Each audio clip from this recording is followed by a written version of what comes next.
방금 전에 우리가 농촌 한마음 캠프에 대한 영상을 통해서 이번 캠프가 얼마나 은혜롭게 또 즐겁게 유익하게 잘 마쳤는지를 여러분들에게 보고를 드렸습니다. 이번 캠프는 대단히 성공적인 캠프가 아니었나 그런 생각을 갖습니다. 무엇보다도 하나님께서 우리에게 좋은 날씨를 주셨습니다. 아무리 좋은 프로그램을 가지려고 해도 하나님이 좋은 날씨를 주시지 않으면 우리가 할 수가 없어요. 그런데 하나님이 참 너무 좋은 날씨를 주셨어요. 또한 하나님이 창조하신 대자연의 아름다움, 그 좋은 자연 환경 속에서 우리가 참된 쉼과 또 재충전의 시간을 갖는 그런 캠프가 되지 않았나 생각합니다. 캠프장 시설도 참 좋았던 것 같아요. 또 잠자리도 다들 좋았다고 이야기합니다. 먹을 것도 풍성했습니다. 프로그램도 대체로 좋았습니다. 더 좋았던 것은 지금까지의 여러 캠프들보다 우리 새가족들이 농촌교회 최근에 등록한 많은 가정들이 함께해서 서로 알 수 있는, 친교할 수 있는, 그래서 주님 안에서 우리가 한 가족이라고 하는 것을 다시 한번 느끼게 되는 그런 캠프여서 더욱 좋았습니다. 그렇지만 목사로서 또 좀 아쉬움이 있는 것은 우리 그리스도인들은 먹을 것, 마실 것, 잠자리만 좋으면 좋은 것인가? 라는 그런 질문을 제 스스로에게 해보았습니다. 어떤 의미에서 조금 불편하더라도, 조금 고생스럽더라도 이번 캠프에서 하나님을 만났어. 이번 캠프에서 하나님의 음성을 들었어. 나는 그래서 너무너무 좋아. 너무너무 기뻐. 이런 이야기들이 여기저기서 들려왔더라면 얼마나 좋았을까 하는 생각도 해보았습니다. 지난 주일에 캠프에 가지 못한 분들을 위해서 김용현 목사님이 광야에 있어 라는 제목으로 말씀을 전했습니다. 광야가 어딥니까? 참 사람이 살기 힘든 땅이 광야 아닙니까? 풀 한 포기, 나무 한 그루가 없는 곳이 광야입니다. 사나운 짐승들만 우글거리는 곳이 광야입니다. 낮에는 덥고요, 밤에는 추워서 견딜 수 없는 곳이 광야입니다. 그래서 여러 가지로 불편한 땅이 광야입니다. 그렇지만 그 광야에서 이스라엘 백성들은 하나님을 만났습니다. 하나님의 음성을 들었어요. 그렇기 때문에 그들이 가나안 땅에 들어갈 수 있었던 것 아니겠습니까? 저는 캠프에서 주일 예배를 드리며 아쉬레, 지난 주일에 아쉬레라는 그런 제목으로 말씀을 전했습니다. 아쉬레, 이 말은 복 있는 자여, 이런 뜻입니다. 복 있는 자여. 누가 복 있는 자입니까? 시편 1편에 보면 하나님의 말씀을 묵상하고 그 말씀을 주야로 묵상하며 살아가는 사람이, 하나님의 말씀을 가까이 하는 사람이 바로 복 있는 사람이라고 말하고 있습니다. 오늘 우리가 읽은 본문 시편 119편 103절에 보면 이렇게 말씀하지요. 주의 말씀의 맛이 어찌 그리 단지요, 내 입에 꿀보다 더 다니이다. 과연 우리 농촌 가족들 중에 정말 하나님의 말씀이 꿀보다 더 달게 느껴지면서 신앙생활하는 사람들이 얼마나 될까? 우리 자신들을 향해서 반문해 보기를 원합니다. 시편 19편 10절에도 보면 금 곧 많은 순금보다 더 사모할 것이며 꿀과 송이꿀보다 더 달도다, 이렇게 고백하고 있어요. 하나님의 말씀을 금 곧 많은 순금보다 더 사모하겠다는 거예요. 꿀과 송이꿀보다 더 달다라고 느낀다는 거예요. 잠언 24장 13절에도 보면 내 아들아 꿀을 먹으라 이것이 좋으니라 송이꿀을 먹으라 이것이 내 입에 다니라 이렇게 말씀을 하고 있습니다. 정말 말씀이 꿀처럼 다가오고 송이꿀처럼 느껴지는 성도들이 되어질 수 있기를 주님의 이름으로 축원합니다. 그러면 우리의 인생은 아실의 복 있는 자가 되는 거예요. 참된 행복이 딴 데 있는 게 아니라 하나님의 말씀이 날마다 우리에게 꿀처럼 다가온다면, 그래서 그 말씀을 사모하는 인생을 살아간다고 한다면 우리의 인생이 아무리 힘들다 할지라도 우리는 이 힘든 세상을 능히 승리하며 살아가는 복된 인생이 될 줄로 믿습니다. 우리에게 말씀은 밥입니다. 밥 안 먹고 살 장사가 있어요? 밥이 보배라고 합니다. 밥을 먹어야 삽니다. 마찬가지로 우리가 하나님의 말씀을 먹지 않고서는 살 수가 없어요. 우리 주님은 분명히 말씀하셨습니다. 사람이 떡으로만 살 것이 아니요 하나님의 입으로부터 나오는 모든 말씀으로 살 것이라 하시니라. 우리가 사는 것은 세상 음식만 가지고 사는 존재가 아니라는 거죠. 우리 그리스도인들은 하나님의 입으로부터 나오는 모든 말씀으로 사는 존재임을 깨닫는 우리 모두가 될 수 있기를 간절히 바랍니다. 말씀은 밥이에요. 말씀은 약이에요. 몸이 아프면 병원에 가서 처방전을 받아 약을 먹어야 합니다. 그렇지 않으면 잘 낫지 않습니다. 마찬가지로 우리가 영적인 존재로서 교회에 나와 말씀을 먹어야만 건강한 삶을 영위할 수 있는 것입니다. 구약, 신약, 여러분 구약도 잡수시고 신약도 잡수시기를 바랍니다. 물론 그 약은 계약이라는 의미에서, 약속이라는 의미에서 테스타멘트, 뉴 테스타멘트, 올드 테스타멘트라고 하지만 아무튼 구약도 잡수시고 신약도 잡숴야 돼요. 말씀은 키입니다. 우리가 집에 들어가려면 키를 가져야 하듯이, 자동차를 운전하려면 키가 있어야 하듯이 말씀은 바로 키라고 생각이 듭니다. 말씀은 내비게이션이에요. 내비게이션이 없이 요즘 운전을 못합니다. 어디를 찾아가려면 반드시 내비게이션을 켜게 돼요. 마찬가지로 말씀은 내비게이션이라는 생각이 들어요. 우리는 본향을 찾아 나선 순례자들입니다. 어떻게 우리가 본향을 향해서 나아갈 수 있어요? 내비게이션이 되는, 나침판이 되는 하나님의 말씀이 없이는 본향을 찾아 나아갈 수가 없어요. 그런 의미에서 말씀을 우리가 듣고 말씀 안에서 살아가는 것 너무너무 중요한 일이라고 생각합니다. 오늘 우리가 결단 찬송으로 부를 찬송에 보면 이런 가사말이 나와요. 광야 같은 세상에 길 잃고 방황할 때 절망 중에 빠진 이 몸 하나님 보호하사 생명샘이 솟아나와 새 힘이 넘칩니다. 우리가 살아가는 세상이 광야 같은 세상이에요.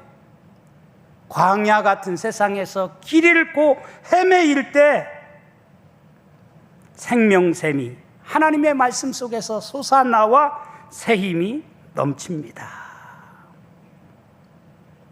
찬양만 그렇게 부르는 것이 아니라 정말 여러분의 인생을 말씀이 그렇게 능력이 되어서 우리의 인생을 승리케 해주신다라고 하는 사실을 확신하면서 말씀 안에 살아가는 우리 모든 성도들이 될 수 있기를 주님의 이름으로 축원합니다. 시편 107편 20절에 보면 또 이렇게 말씀해요. 그가 그의 말씀을 보내어 그들을 고치시고 위험한 지경에서 건지시는도다.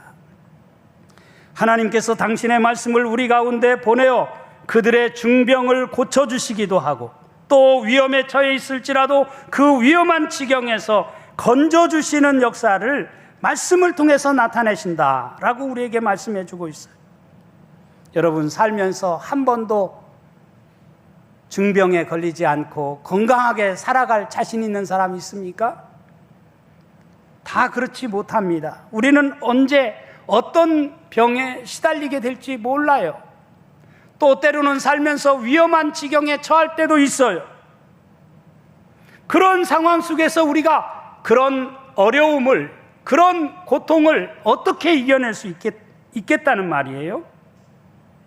바로 하나님께서 보내주신 말씀을 통해서, 그가 그의 말씀을 보내어 그들을 고치시고 위험한 지경에서 건져주시는 그런 놀라운 말씀을 통해서 우리가 치유받고 회복되어서 우리가 이 땅을 승리하며 살아갈 수 있다라고 하는 사실을 깨닫는 저와 여러분이 될 수 있기를 간절히 바랍니다. 오늘 시편 119편의 말씀은 성경 중에서 가장 긴 장입니다.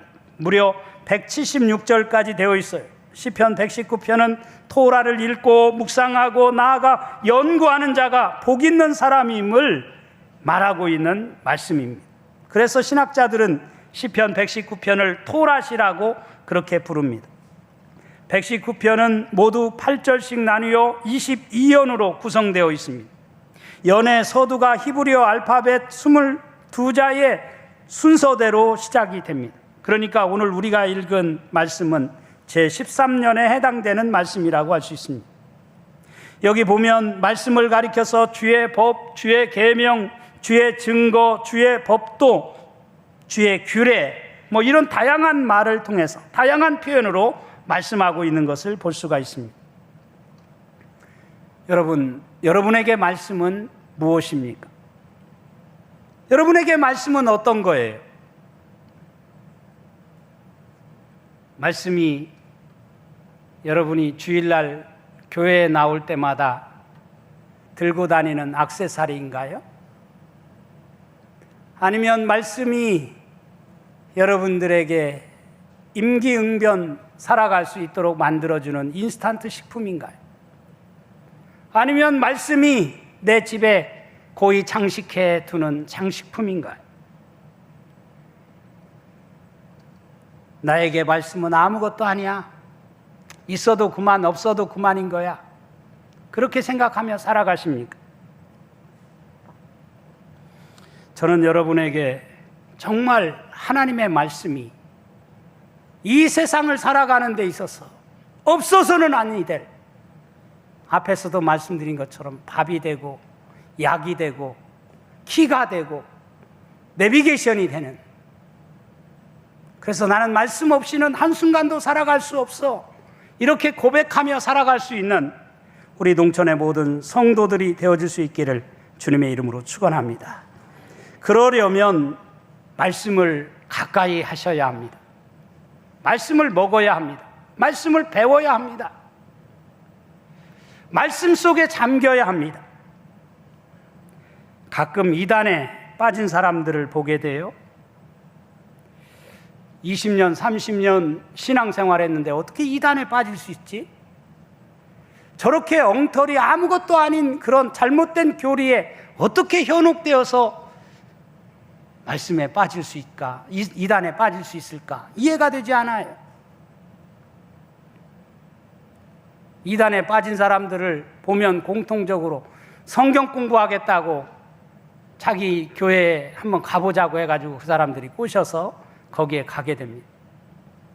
이상하게 거기에 가서 성경 공부를 하게 되어지면 그동안에는 말씀 공부하라고 교회에 오라고 해도 한 번도 나타나지 않던 사람이 거기에 가가지고 빠지면 그냥 그 말도 안 되는 엉터리 잘못된 그런 그 잘못된 교리에 사로잡혀가지고 그게 전부인 것처럼 자기의 그동안 신앙생활했던 모든 것들을 다 송두리째 내버리고 가정도 내팽개치고 재산도 다 바치면서, 그래서 가정이 망가지고 참 어려움을 당하는 그런 분들을 참 많이 보게 돼요. 너무너무 안타까워. 정말 우리 후손들에게 물려줄 것은 하나님의 말씀밖에 없다고 하는 사실을 깨닫고 하나님의 말씀을 바르게 믿고 살아가는 우리 농촌의 모든 성도들이 될 수 있기를 주님의 이름으로 축원합니다. 잘못된 신앙에 여러분들의 눈과 귀가 현혹되어지지 않도록 바른 신앙 위에, 말씀 위에 굳게 설 수 있는 우리 농촌의 모든 성도들이 될 수 있기를 주님의 이름으로 축원합니다. 오늘 우리가 읽은 시편 119편 97절에 보면 내가 주의 법을 어찌 그리 사랑하는지요 내가 그것을 종일 작은 소리로 읊조리나이다, 이렇게 말씀하고 있어요.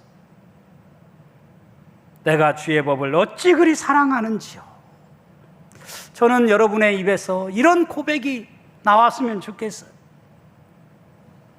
하나님의 말씀은 그냥 교회에 올 때 들고 다니는 그런 액세서리가 아니라 그 말씀을 종일 작은 소리로 읊조립니다.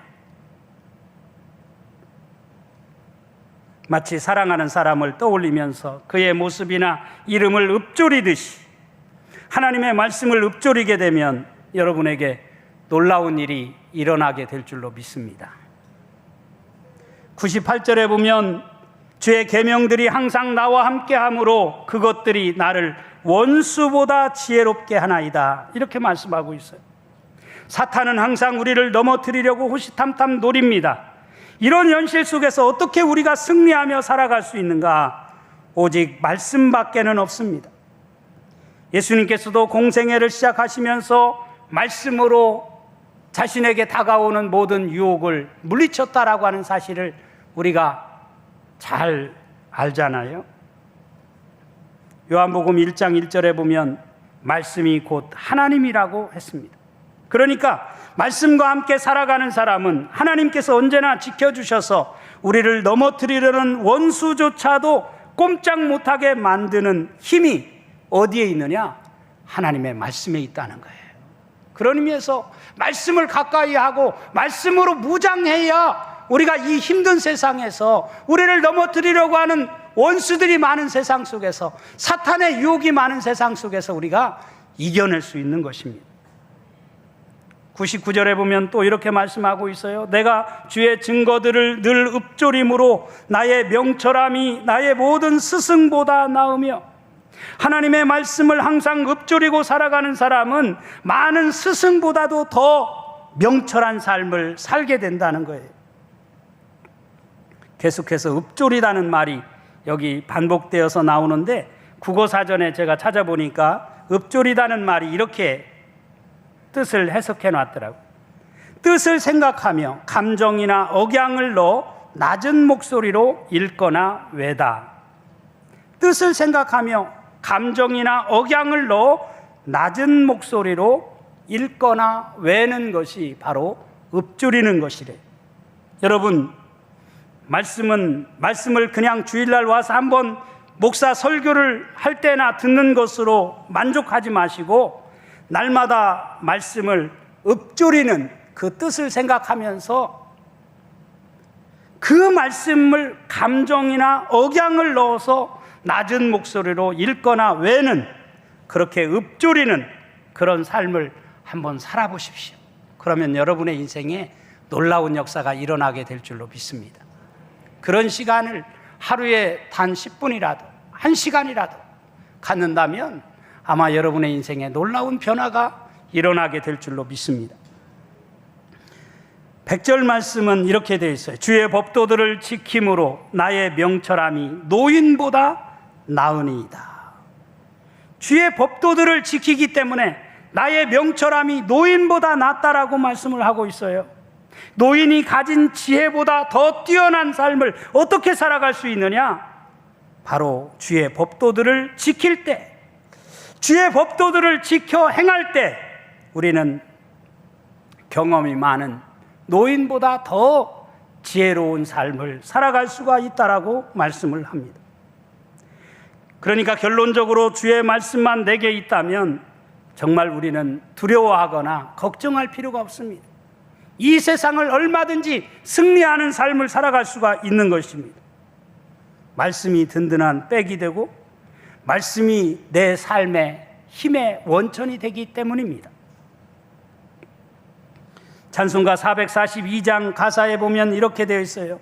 저 장미꽃 위에 이슬 아직 맺혀 있는 그때에 귀에 은은히 소리 들리니 주 음성 분명하다. 주님 나와 동행하면서 나를 친구 삼으셨네. 우리 서로 받은 그 기쁨은 알 사람이 없도다. 우리 서로 받은 그 기쁨은 알 사람이 없다라고 우리가 찬송을 부르지 않습니까? 그렇습니다. 말씀은 특별 계시라고 이야기해요. 세상의 모든 자연은 일반 계시예요. 믿는 사람이나 믿지 않는 사람이나 모두에게 주신 게 일반 계시 아닙니까? 그런데 하나님의 말씀은 믿는 자에게 주신 특별 계시입니다.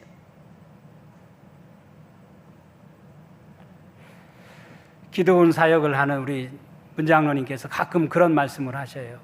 대학생들에게, 요즘 고등학생들에게 성경을 나눠주는데 성경을 그냥 나눠줘도 본체만 채하고 그냥 들어간다는 거죠. 또 때로는 그냥 다 나눠주고 가보면 쓰레기통에 다 쌓여있다. 너무너무 마음이 아프다는 거예요. 이 말씀이 얼마나 소중한 말씀인데 쓰레기통으로 던져줘야 하는가.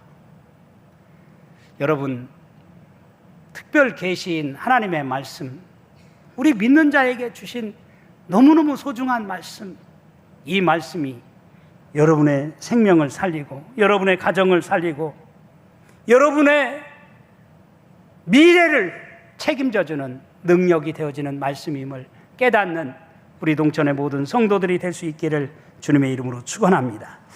오늘부터 후반기 성경 공부가 시작돼요.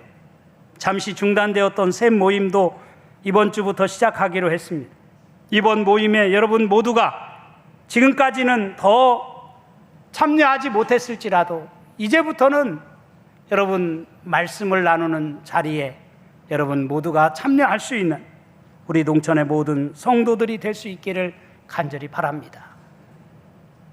여러 목사님들이 각자에게 말씀을 잘 준비해서 여러분들에게 귀한 말씀을 여러분들에게 제공해 줄 거예요.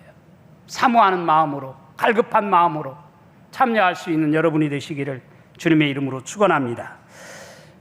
시편 119편 130절에 보면 이런 말씀이 나와요. 주의 말씀을 열면 빛이 비치어 우둔한 사람들을 깨닫게 하나이다. 여러분, 주의 말씀을 열면 뭐가 비친다고요? 빛이 비친다고 그랬어요. 여러분, 이런 경험을 신앙생활하면서 해보셨으리라고 생각이 듭니다. 아직까지 그런 경험을 해보지 못했다면 지금이라도 여러분 할 수 있는 여러분이 되시기를 바랍니다. 성경을 읽는데 빛이 비치는 느낌. 그래서 어떤 사람은 성경 글자를, 나는 문맹이라 성경의 글자를 알지도 못했는데 성경 주의 말씀을 열면 빛이 비쳐가지고 글씨를 읽는 거예요. 그런 간증 여러분 많이 들어보셨으리라고 생각이 들어요.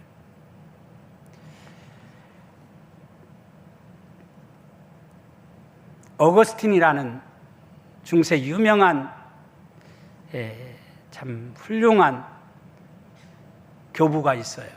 이 어거스틴의 영향으로 사실은 루터도 나와지게 되었고 칼빈도 나와지고 어거스틴의 영향은 대단히 큰 영향을 끼친 그런 인물입니다. 그래서 세인트 어거스틴, 우리 정말 성 어거스틴이라고 그렇게 부르잖아요. 근데 처음서부터 어거스틴이 그런 인물이 되었던 것이 아니고 사실 어거스틴은 많은 죄를 저지르고 방탕한 생활을 하는 그런 방탕하였어요. 또 그는 마니규에 심취해가지고 잘못된 신앙에 빠져가지고 엉뚱한 길을 가던 그런 어거스틴이었어요. 그런데 어느 날 어머님이 건네준 말씀을 펼칩니다. 어거스틴이 펼친 그 말씀이 로마서 13장 11절 말씀이에요. 너희가 이 시기를 알거니와 자다가 깰 때가 벌써 되었으니 이는 이제 우리의 구원이 처음 믿을 때보다 가까웠음이라 라고 하는 이 로마서 13장 11절의 말씀이 어거스틴의 눈을 열어주게 돼. 엉뚱한 방향으로, 잘못된 방향으로 나아갔던 어거스틴의 그 잠자던 신앙을 깨우는 말씀이 돼요. 그래서 그가 회심을 하고 놀라운 정말 기독교 역사에 찬란하게 빛나는 그런 존재가 되었다라고 하는 사실을 우리는 깨닫게 되어집니다. 말씀을 그냥 성경 가방에다가 넣어놓고 주일날 들고 다니는 액세서리처럼 여기면서 신앙생활한다고 한다면 그런 감격을 우리는 맛볼 수가 없죠. 말씀을 그냥 책꽂이에 꽂아놓고 책장에 그냥 장식품처럼 우리 가정에도 말씀이 있어 라고 생각하면서 그렇게 꽂아놓만 놓고 사는 사람에게는 그런 놀라운 역사가 일어나지 않습니다. 말씀을 열면 거기에서 빛이 비춰서 우둔한 영혼을 깨우쳐주는 놀라운 역사가 일어나게 된다라고 말씀을 하고 있어요. 요한복음 1장 4절에 보면 또 이렇게 말씀합니다. 그 안에 생명이 있었으니 이 생명은 사람들의 빛이라. 그 안에 생명이 있었으니, 말씀 안에 생명이 있었으니 이 생명은 사람들의 빛이라. 오늘 우리가 읽은 시편 119편 105절 말씀이 바로 그것을 말해줘요. 주의 말씀은 내 발의 등이요 내 길의 빛이니이다. 우리 같이 한번 해보십시다. 주의 말씀은 내 발의 등이요 내 길의 빛이니이다. 믿습니까? 여러분, 오늘 우리가 사는 시대는 어둠이 가득한 시대입니다. 그래서 어디로 가야 할지 모르고 헤매는 사람이 너무나 많습니다. 이런 시대에 정말 주의 말씀만이 내 발의 등이요 내 길의 빛이 되신다고 하는 사실을 확실히 믿고 말씀을 의지하면서 말씀을 깨우치면서 이 세상을 승리하는 복된 삶을 살아가는 우리 동천의 모든 성도들이 될 수 있기를 주님의 이름으로 축원합니다. 홍수 때 먹을 물이 없다는 말이 있어요. 오늘 이 시대가 참 얼마든지 말씀은 지천이죠. 널려있죠. 그렇지만 정작 우리가 하나님의 말씀을 먹지 않아서, 하나님의 말씀을 가까이 하지 않아서 홍수 때 마실 물이 없는 것처럼 말씀이 없는, 말씀이 가란 시대에 오늘 우리가 살아가고 있는 시대가 바로 그런 시대가 아닌가 생각합니다. 아모스 선지자는 이렇게 말했어요. 주 여호와의 말씀이니라. 보라, 날이 이를지라 내가 기근을 땅에 보내리니 양식이 없어 주림이 아니요 물이 없어 가람이 아니요 여호와의 말씀을 듣지 못한 기갈이라.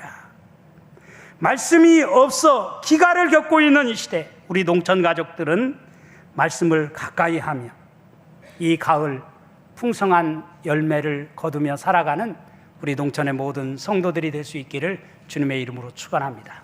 축원합니다.